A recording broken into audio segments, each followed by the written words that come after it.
오늘은 하나님을 알지 못하면이라는 제목으로 하나님 말씀을 함께 나누도록 하겠습니다.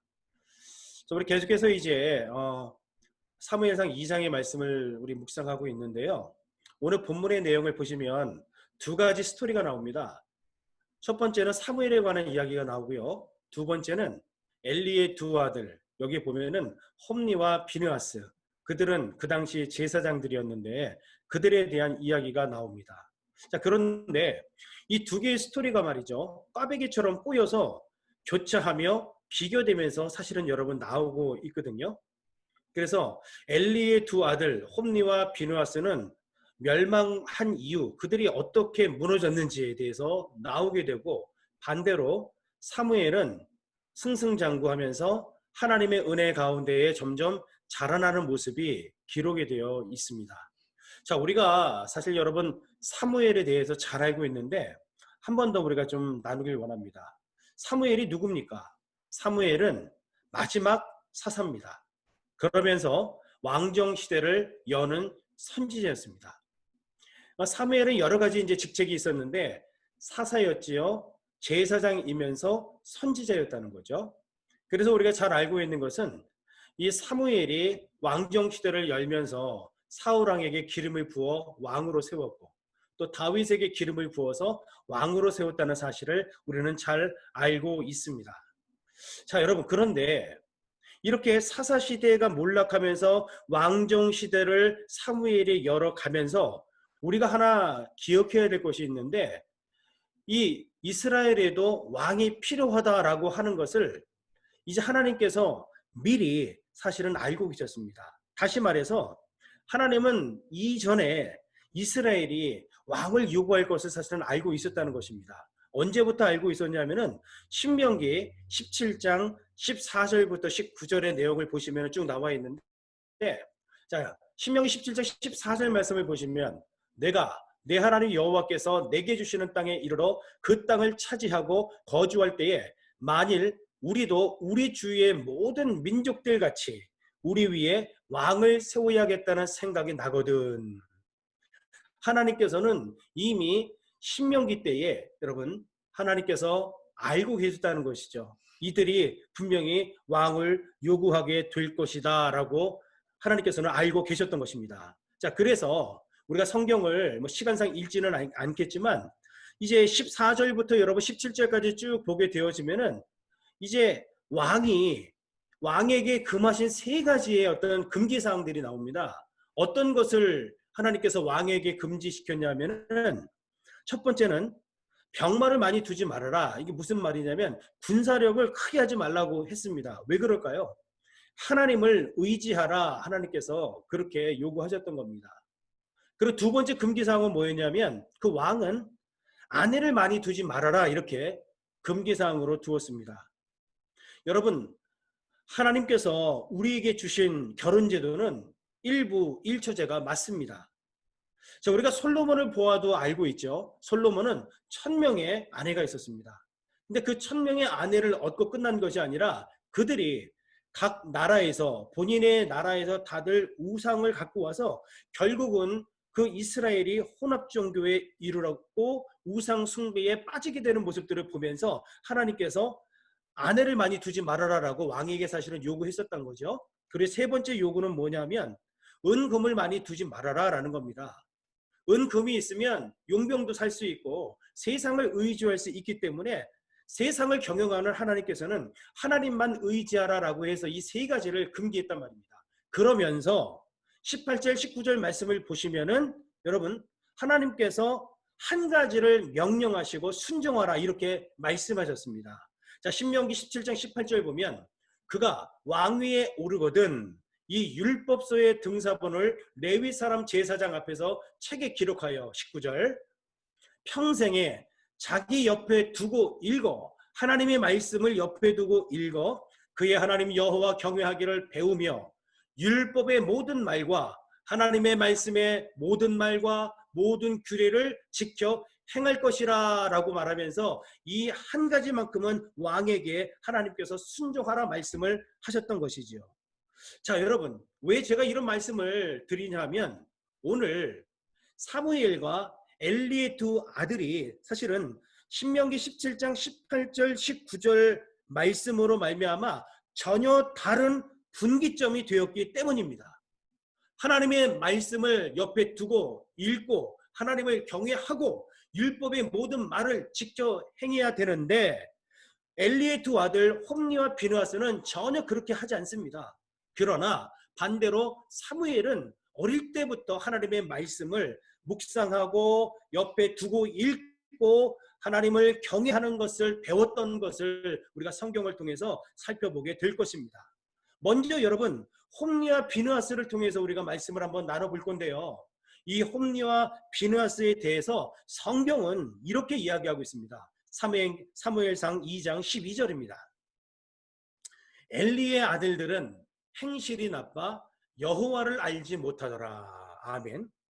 여러분 그 당시 엘리는 이스라엘의 대제사장이었습니다. 그리고 엘리의 두 아들 홈리와 비느하스는 제사장들이었어요. 자, 그런데 제사장이었던 그들이 여호와를 알지 못하여 행실이 나빴다. 이렇게 성경은 말하고 있단 말이죠. 여러분, 여호와를 알지 못하더라. 이게 어떻게 연결이 되냐면 17절에 결국에 가서는 여호와를 알지 못하여서 여호와의 제사를 멸시하게 되는 이러한 제사장의 안타까운 모습을 우리가 여기서 발견하게 되는 겁니다. 그렇다면 이 엘리의 아들들 홈리와 비느하스가 정말 하나님을 알지 못했을까요? 그는 아버지 제사장을 통해서 분명히 하나님에 대해서 들었을 것입니다. 그럼에도 불구하고 하나님에 대해서 알긴 알았지만 지식적으로만 알았던 거지요. 그냥 수박 겉핥기 형식으로만 하나님을 그저 안 거예요. 자, 그러나 여러분 성경에서는 말이죠. 여호와를 알지 못하더라. 여호와 하나님을 안다라고 했을 때에 히브리어 야다라는 단어를 쓰는데 이것은 경험에서 안다라는 표현을 쓴단 말이에요. 그래서 우리가 하나님을 안다라고 하는 것은 어떤 의미가 있냐면 지식적으로 그냥 내가 공부해서 어느 정도 아는 것을 말하는 것이 아니라 내가 그 하나님을 인격적으로 만나고 그분을 경험하여 안다라는 것으로 성경은 해석을 한다는 거예요. 그런 차원에서 볼 때에 엘리의 두 아들들은 하나님을 경험하지 못했기 때문에 하나님을 알지 못하여 그의 모든 행실이 나빴다라고 성경은 말하는 겁니다. 어느 정도 나쁜 행실들이 있었냐면은 13절부터 사무엘상 2장 13절부터 17절까지 쭉 보면은 그 나쁜 행실에 대해서 여러분 쭉 나오고 있습니다. 이들은 제사장이었는데 요즘 말로 말하면은 목사였는데 그들의 모습이 어떠한지 한번 보십시다. 여러분 13절 말씀 보시죠. 그 제사장들이 백성에게 행하는 관습은 이러하니 곧 어떤 사람이 제사를 드리고 그 고기를 삶을 때에 제사장의 사원이 손에 새 살 갈고리를 가지고 와서 이렇게 말씀하고 있는데, 자 여러분 여기 보니까 그 제사장들이 백성에게 행하는 관습이라고 말씀하고 있습니다. 이것을 다른 말로 표현하면 습관입니다. 습관. 자, 이 제사장들에게 어떤 습관이 있었냐면은 여러분 이 습관이라는 말이 뭐냐면 행동의 반복을 말하는 거거든요. 행동의 반복으로 변함없는 반응 양식이 형성되는 것이 여러분 습관입니다. 다시 말해서 그들은 어떤 행동들을 반복했냐면 하나님을 경멸하는 행동이 습관적으로 이게 반복이 되다 보니까 습관적으로 하나님을 지금 경멸하고 있게 되는 그 모습을 여기서 찾아보게 되는 것이죠. 여러분 보십시오. 여호와를 알지 못하니까 이런 악한 습관들이 지속적으로 나타나는 겁니다. 그들이 어떤 하나님이 계셔야 될 그 자리에 개인의 욕망과 이 욕심이 막 사로잡혀서 막 성장하고 있는 그런 모습을 여기서 우리가 보게 되는 겁니다. 제사를 드리고 그 다음에 고기를 삶을 때에 갈고리로 쭉 건져 가지고 나오는 것은 내 거다 이렇게 얘기했어요. 이게 어떻게 가능한 일입니까? 자, 그뿐만이 아닙니다, 여러분. 15절을 여러분 보시게 되면은요. 하나님께 고기를 드리기도 전에 말이죠. 내가 날고기를 갖겠다라고 으름장을 놓고 빼앗는 어떤 그런 모습들이 나오게 되는 겁니다. 성경에 보면 기름을 태우기 전이라고 표현을 하고 있는데 이 기름을 태우기 전이라는 뜻은 뭐냐면 기름을 태운다는 뜻은요. 하나님께 가장 귀한 것을 드린다 이런 의미가 있거든요.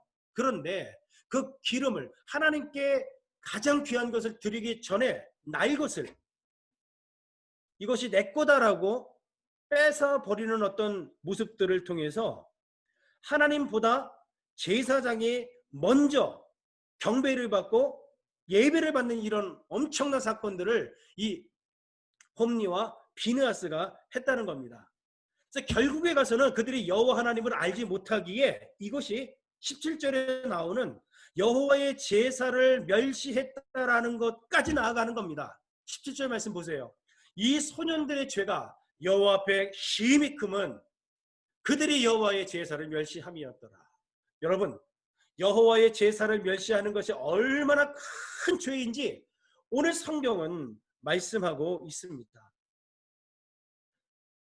여호와 앞에 드릴 그 제사를 멸시했다, 경멸했다. 이것은 무슨 뜻이냐면 하나님께 예배 드린 것이 아니라 생고기를 달라, 하나님께 바치기 전에 나에게 달라 하는 것처럼 하나님의 영광을 가로챘다, 하나님의 영광을 빼앗았다 이런 뜻입니다.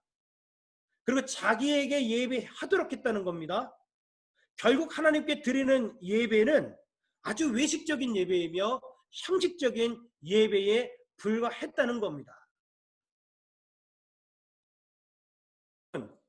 8.15 광화문 집회 때 여러 크리스찬들이 사실은 모여서 이게 지금 문제가 됩니다. 코로나 바이러스와도 연결이 되어서 지금 한국에서는 교회가 엄청난 손가락질과 지탄을 받고 있고 그런 모습을 바라보는 저와 우리 성도님들도 눈살을 찌푸릴 수밖에 없는 그런 상황 속에 있어요. 여러분, 8.15 광화문 집회 이것은 사실은 몇몇 목사들의 정치를 목적으로 하는 하나님을 이용하는 어떤 수단에 불과한 것이다 라고 말할 수 있을 것 같습니다. 제가 이름은 밝히지 않겠지만 전 모 목사가 사랑제일교회를 섬기고 있는데 지금 이 교회 때문에 사실은 교회가 지탄의 어떤 대상이 되고 있습니다. 이 8.15 광화문 집회 때 사랑제일교회에서 639명이 참석을 했습니다. 그리고 이들이 참석한 것 때문에 코로나 양성률이 30%, 33%나 되었고 더 나아가서 사랑제일교회와 관련되어 1000명 이상이 지금까지 집계된 것만 1000명 이상이 지금 코로나 바이러스에 확진되었다고 지속적으로 보도가 나오고 있습니다. 자, 이런 상황 속에서 그 전 목사는 이렇게 얘기를 합니다. 외부에 의한 바이러스 테러다. 그리고 증상이 나타나는 성도들에게 병원에 가면 불이익을 받으니까 병원에 가지 말아라. 지금 이렇게 얘기하고 있고 코로나 걸린 사람들, 확진자들의 어떤 동선을 통해서 누가 어떻게 접촉을 했는지를 찾아서 우리가 빨리 손을 써야 되는데 지금 동선을 철저히 숨기고 있고 오히려 교회가 슈퍼 전염자로 물을 일으키고 있습니다. 오늘 아침에도 일어나서 제가 뉴스를 보니까 좀 이렇게 자제해달라고 이야기했을 때에 교회들이 진행을 하는 겁니다. 대면 예배를 드림으로 말미암아 지금 공무원들하고 이렇게 충돌도 일어나게 되고 이 안타까운 모습들이 계속해서 나타나고 있단 말이죠. 참 여러분 안타깝습니다. 그리고 대면 예배를 우리가 드려도 코로나에 감염되지 않는다 이런 설교를 하고 있고요. 과거에는 하나님도 나한테 까불면 죽어 이런 엄청난 말을 내뱉었던 어떤 모습들을 우리가 본단 말이죠. 과연 하나님의 제사장인가? 과연 하나님께서 세우신 목회자인가? 여러분, 이런 상황들 때문에 이런 상황을 지켜보고 있는 연약한 청년들이 신앙의 회의를 가지기 시작했으며 지금 교회를 떠나고 있다는 거예요. 하나님을 지금 떠나고 있다고 합니다. 이게 엄청난 상황 아닙니까? 너무 자, 혹시라도 여러분 이 말씀을 마음 갈등에 있는 성도님들이 계신다면 여러분 그건 하나님께서 원하시는 주류의 사람들이 아닙니다. 대부분 사람들이 그렇게 하지 않습니다. 목사인 저도 저 방법을 저거 잘못했다고 지금 이야기하고 있는 겁니다, 여러분. 성전에서 꼭 함께 모여서 대면하여 예배를 드려야지만 하나님께서 그 예배를 받으십니까? 그렇다면 골방에서 개개인이 하나님께 드리는 기도와 예배는 하나님께서 받으시지 않는다는 뜻이에요? 성경에 어디 그렇게 나와 있습니까? 오늘 저와 우리 성도님들은 특별한 시국이기 때문에 우리가 이렇게 온라인으로 예배를 드리는데, 그렇다면 대면에서 우리가 함께 모여 예배를 못 드리기 때문에 우리 예배는 아무것도 아니에요? 하나님이 안 받으신다는 의미입니까? 어떻게 그렇게 말할 수 있어요? 여러분, 코로나 바이러스가 잠잠해질 때까지 온라인 예배를 드리면서 방역에 최선을 다하는 것이 하나님 보실 때에 문제가 되는 거예요? 그렇게 생각하지 않습니다. 함께 모여서 예배를 드리는 것이 중요한 게 아니라 어디에 있든지 간에 중심을 보시는 하나님께서 나의 중심이 어떠한지, 하나님께로 내가 진정으로 주님을 바라보면서 예배를 드리고 있는지, 그게 중요한 것이지, 이런 시국에 코로나 바이러스가 막 이렇게 다시 확진이 되는 이런 상황 속에서 우리가 꼭 모여서 예배 드리는 이것이 하나님께서 받으시는 예배? 이런 날이 어디 있어요? 지금은 전염병으로 인해서 특별한 시국을 우리가 경험하고 있습니다. 물론 여러분, 일제강점기 때에 신사참배를 강요했다고 뭐 이렇게 치자고요. 아니면 로마 시대 때 우상을 숭배하도록 강요하고 하나님을 버리라고 했다면, 그래서 예배 드리지 말라고 했다면 이것은 목숨을 걸고 우리가 사수해야 되겠죠. 그러나 지금은 그런 시국이 아니잖아요. 지금 여러분, 특별한 이 전염병으로 인하여 전 세계가 고통받는 상황 속에서 우리가 온라인으로 예배를 드리는 이게 하나님 보실 때 잘못된 예배입니까? 아니죠. 로마 시대 때에도 2회 내지는 3회 정도 전염병이 돌았던 그런 시기들이 있었습니다. 그때 로마 정부에서도 너무 전염이 되니까 이 창고를 막지 못하고 포기했던 상황들이 있었어요. 이때 밤마다 목숨을 걸고 밖으로 나와서 시신을 거두고 전염병 방역에 나선 사람들이 누군지 아세요? 그 로마에서 핍박받는 기독교인들이었단 말이에요. 그런데 오히려 지금은 어떻습니까? 교회가 전염병의 온상이 되어서, 제가 한번 그런 상황들을 뉴스를 보면서 댓글을 한번 봤어요. 이제 댓글 같은 거 잘 보지 않는데 너무 가슴이 아프더라고요. 너무 마음이 아파요, 여러분. 복음을 맡고 있단 말이에요. 복음을 맡고 있어요. 왜 그렇게 목회자들이 그렇게밖에 여러분 생각을 못하고 그렇게 행동하는지 이해가 안 됩니다. 부끄럽습니다. 지금은 여러분 서로 힘을 합쳐서 방역에 힘쓰면서 위정자들을 위하여 함께 기도해야 될 때인 줄로 믿습니다. 디모데전서 2장 2절의 말씀을 보면은 임금들과 높은 지위에 있는 모든 사람을 위하여 기도하라고 나와 있습니다. 이는 우리가 모든 경건함과 단정함으로 고요하고 평안한 생활을 하려 함이라 하면서 대통령을 위시해서 정치하는 여러분 지도자들을 위해서 함께 기도해야 된다라고 말하고 있습니다. 그런데 지금은 여러분 모여서 사람들이 행하는 어떤 모습들을 보게 되어지면은 기도하기 위해서 모이는 것이 아닙니다. 정치적인 색깔이 너무나도 두드러져 있지 않아요? 지금은 그럴 때가 아니란 말이에요. 즉 교회에서도 말이죠, 지금 지속적으로 확진자들이 나와서 사실은 참 부끄러운 상황 속에 있단 말이죠. 이럴 때 우리가 해야 될 것은 무엇입니까?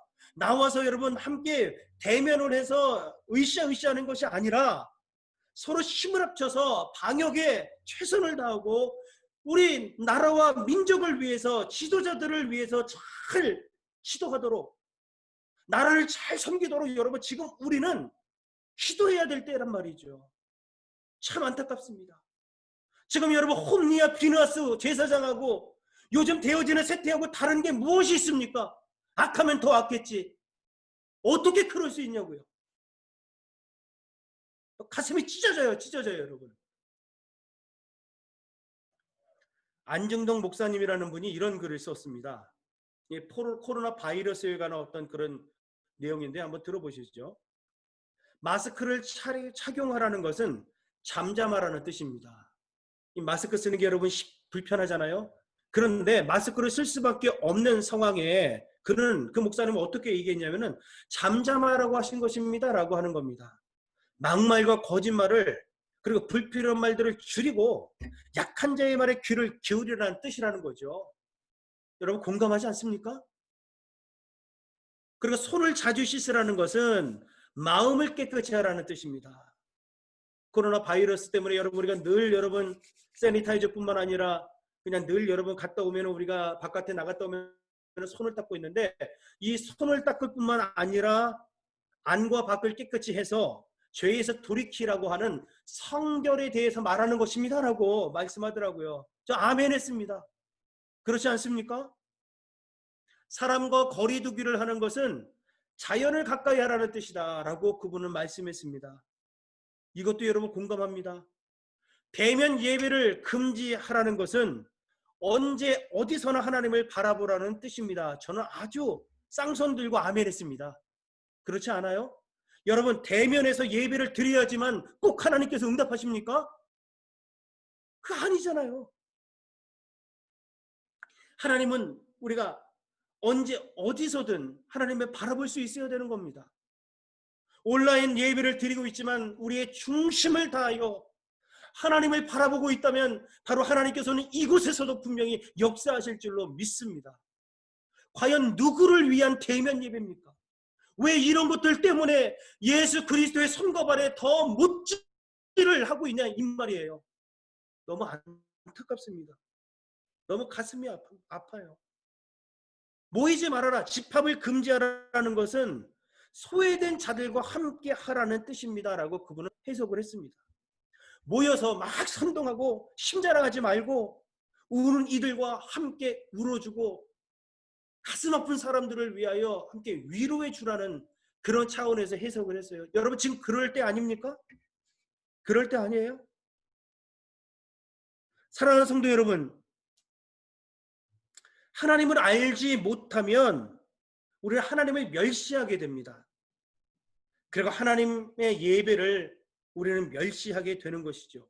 하나님께서 이런 예배 받지 않으신다고 말씀했습니다. 온라인 예배를 받지 않는 것이 아니라 홈리와 비느하스처럼 하나님을 알지 못한 채 죄로 물든 예배를 받지 않는다고 말씀하셨습니다.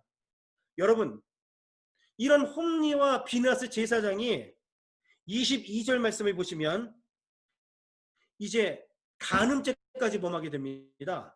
그 영적인 여러분 간음도, 실질적인 육체적 간음도 행하고 영적인 간음도 행하게 되어지고, 이것이 사무엘상 2장 25절 말씀을 보게 되어지면 살 수 있는 기회를 놓치고 결국은 이후에 이 말씀대로 하나님께 죽임을 당하는 모습을 보게 됩니다.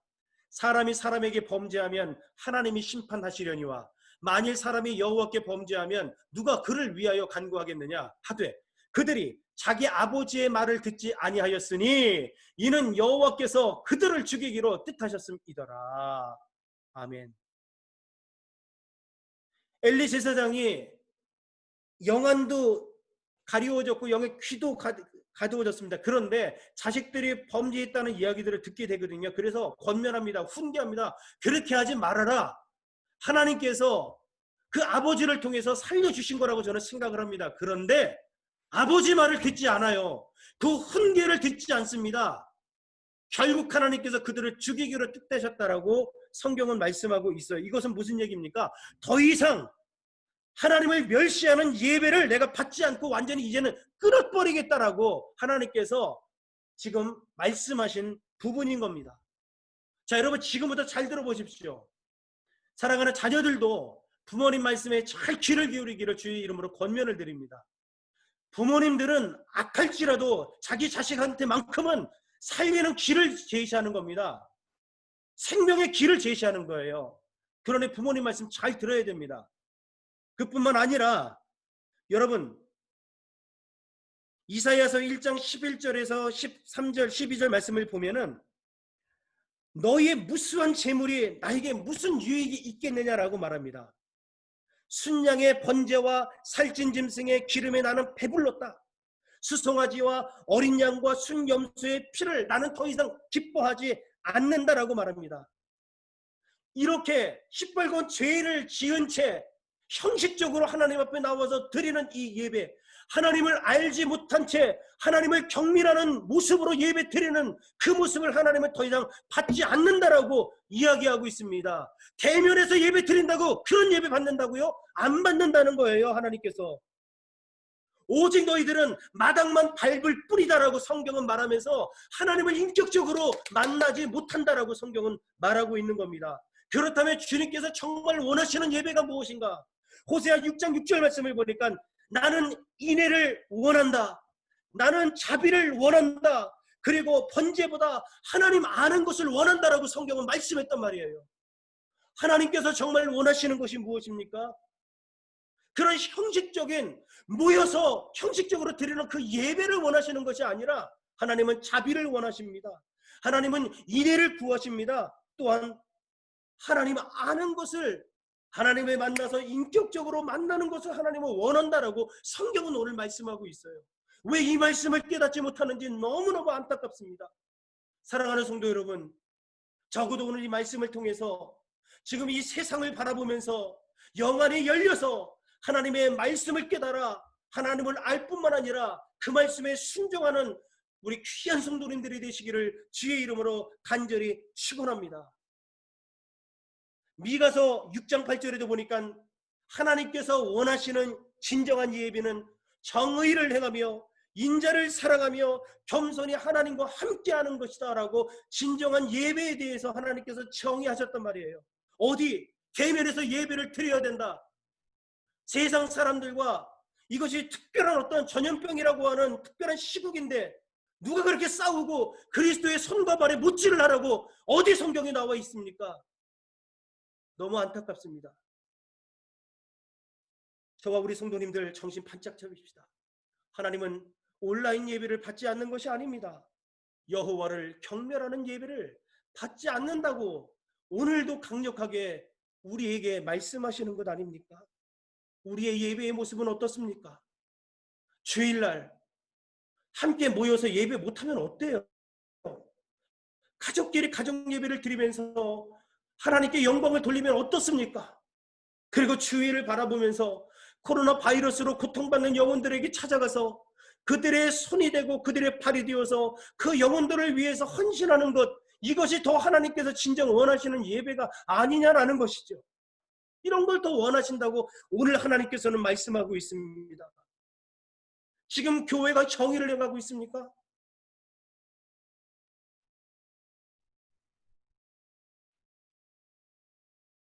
교회가 임금들과 위정자들을 위해서 기도하고 있느냐라는 거예요.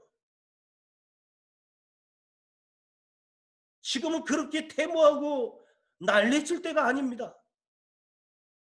나라가 하나가 되어서 하나님의 뜻을 구하고 교회들이 미스바 대각성으로 나와서 회개하고 정말 우리 민족들 앞에서 여러분 잘못했다고 용서를 구해야 될 때가 아닌가 싶습니다. 그러나 감사한 것은 이러한 사사시대 말기에 하나님께서는 어두운 상황 속에서도 사무엘을 준비해 두셨습니다. 할렐루야. 사무엘을 준비해 두셨어요. 그것이 우리의 희망입니다. 사무엘상 2장 18절 말씀 보시죠. 사무엘은 어렸을 때에 세마포 에봇을 입고 여호와 앞에서 섬겼더라. 제사장들이 완전히 썩고 정말 모든 믿음과 신앙이 다 떨어진 그런 상황 가운데에 죄로 망할 수밖에 없는 상황 속에서 하나님은 어렸을 때부터 사무엘을 여호와 앞에서 훈련시키시고 지금 세우시는 작업을 우리가 보게 되는 것입니다. 이게 이 어두운 세상을 바라볼 때에 그래도 한 가닥 희망의 빛을 우리가 오늘 여기서 발견하게 되는 것입니다. 어린 사무엘은 예배의 씨로 우리가 바라볼 수 있습니다. 씨는 반드시 자라죠. 하나님께서는 지금도 저와 우리 성도님들처럼 이 어두움의 시대에 하나님께서는 사무엘처럼 우리를 준비시켜 주신 줄로 믿습니다.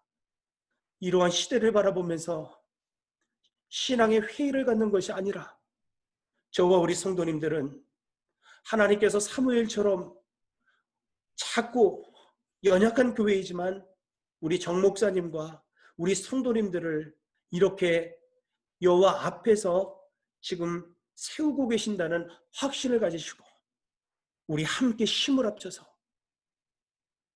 이 어두운 시대에 빛과 소금의 역할을 감당하는 그러한 성도님들이 다 되시기를 주의 이름으로 간절히 축원을 드리겠습니다.